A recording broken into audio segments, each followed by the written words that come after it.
Hello friends, তোমরা সব কেমন আছো? আশা করছি তোমরা সবাই খুব ভালো আছো, সুস্থ আছো। আমিও ভালো আছি, সুস্থ আছি। ফ্রেন্ডস, আজকে এমন একটা ভিডিও তৈরি করছি যেটা মোটামুটি সকলেরই লাগতে পারে কাজে। কেমন ধরো যাদের বাড়ির সামনে অনেক বড় ঝোপঝাড় জঙ্গল আছে, বা যাদের বাড়িতে খুব বড় বাগান আছে, প্রচুর গাছপালা আছে, বা যারা পাহাড়ের দিকে থাকে এরকম, বা নদী নালা আছে এইরকম, যেখানে সাপ খুব বের হয় সেরকম জায়গা থাকে, তারা বা থাকেন, তারা এক কাজ করতে পারেন। আমি একটা মন্ত্র বলে দেবো, সেই মন্ত্রটা ব্যবহার করতে পারেন। কেমন? সকালে স্নান করে উঠে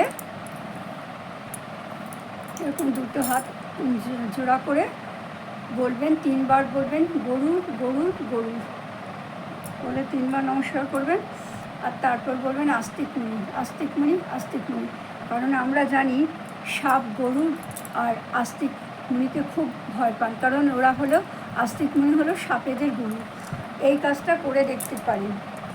আর একটা কাজ করতে পারেন, বাড়ির চারপাশে মানে যেখানে ভয়টা আছে সেখানে গরুর আর আস্তিক মণিকা সৌগন্ধ লিখে রাখতে পারেন। চলুন আমি আপনাদের দেখাই, আমি কয়েকটা জায়গা করেছি, দেখাই।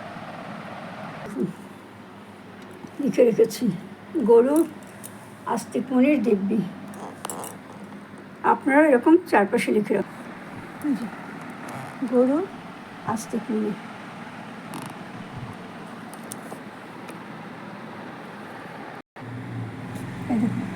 গরুর আর আস্তিক মণির দিব্যি লিখে রেখেছি।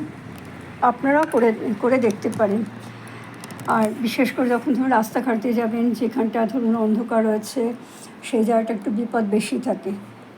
নিচের দিকে তাকাতে অনেক সময় আমাদের খেয়াল থাকে না, সামনে গাড়ি টাড়ি আসলো, আমরা নিচের দিকে তাকালাম না, আমরা বুঝতেও পারলাম না যে আমরা কী পাড়িয়ে ফেললাম। যখন পাড়ালাম তখন ঘটনাটা ঘটে গেছে, তখন আর কিছু করার থাকবে না।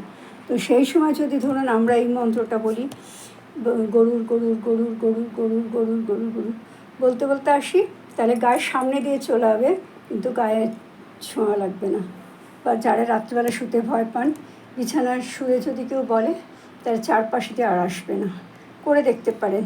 ঠিক আছে, আজ এখানে রাখছি, দেখা হবে আগামী একটা ভিডিওর সাথে। ততক্ষণের মতন আপনারা সবাই খুব ভালো থাকবেন, সুস্থ থাকবেন, আনন্দ থাকবেন। Bye, tata.